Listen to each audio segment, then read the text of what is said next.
வணக்கம் and welcome to Santa's table. இன்றைக்கி வந்து சாந்தாஸ் டேபிளில் ஒரு யூனிக் ரெசிபி நீங்கள் பார்க்க போகிறீங்க. இது 2 மினிட்ஸில் செய்யக்கூடியது மஷ்ரூம்ஸ்.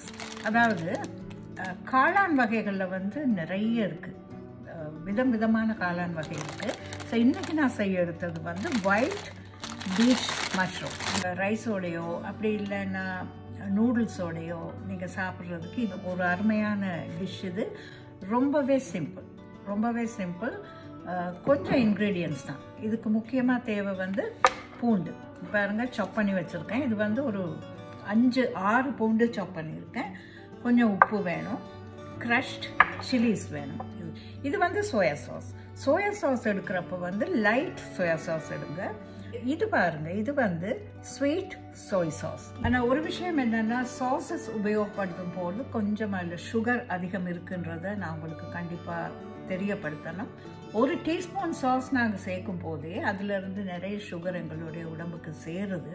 சாதாரணமானவங்களுக்கு இது ஓகே. சர்க்கரை வியாதி இருக்கிறவங்க எல்லாம் கொஞ்சம் சாஸ் சேர்க்கறது கொஞ்சம் குறைவாகவே நீங்கள் சேர்க்கலாம். இப்போ பிள்ளைகளுக்கு சேர்க்குறப்ப கூட நீங்கள் கொஞ்சம் அதை பார்த்து சேருங்க. பட் எதுவுமே அளவோட எது செய்தாலும் அது சரியாக இருக்கும். பாருங்க, இந்த வேர் பகுதி இருக்குல்ல, இந்த வேர் பகுதி அப்படியே வெட்டிடுறாங்க.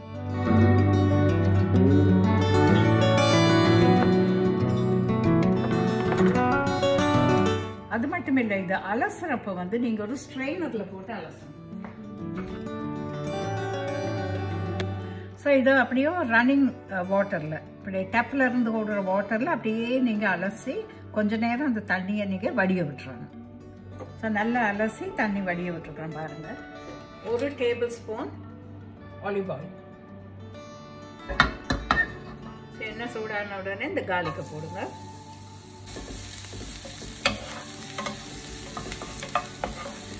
இது உண்மையிலேயே 2 மினிட்ஸில் செய்யக்கூடிய ஒரு ரெசிபி. இதில் வந்து மஷ்ரூம்ஸு சேர்க்கணும்.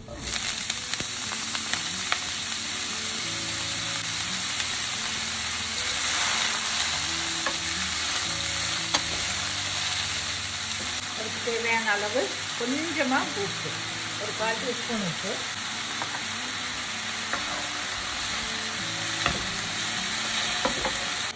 இது நல்லா ஹை ஹீட்டில் நீங்கள் வைக்கலாம். ஏன்னா இதுலேருந்து வர்ற அந்த ஜூஸ் இருக்கு இல்லையா, அதுலேருந்து வர்ற அந்த சாறு இருக்குது, அது வந்து வற்றணும்.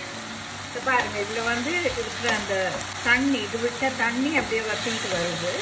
ஸோ இந்த ஸ்டேஜில் அடுப்பை நீங்கள் நல்லா குறைக்கணும். 1 டேபிள் ஸ்பூன் சோயா சாஸ் சேர்க்குறேன், லைட் சோயா சாஸ்.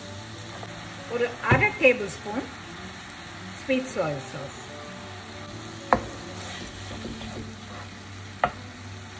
விடலாம். அப்படி இல்லைன்னா இஷ்டம்னா இதில் கொஞ்சம் க்ரஷ்ட் சில்லிஸ் நீங்கள் சேர்க்கலாம். கொஞ்சமாக கார்னிஷ் பண்ணுறதுக்கு கொஞ்சமாக வெங்காயத்தாள்.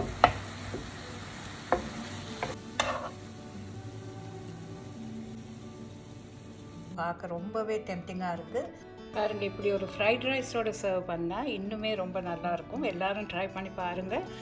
ஃப்ரைட் ரைஸும் இந்த மஷ்ரூம் ப்ரிப்பரேஷன் மட்டுமே உங்களுக்கு போதும். வேறு எந்த சைட் டிஷ்ஷும் உங்களுக்கு தேவைப்படாது. எல்லோரும் ட்ரை பண்ணி பாருங்கள், உங்களுக்கு ரொம்ப இது பிடிக்கும். தேங்க்யூ.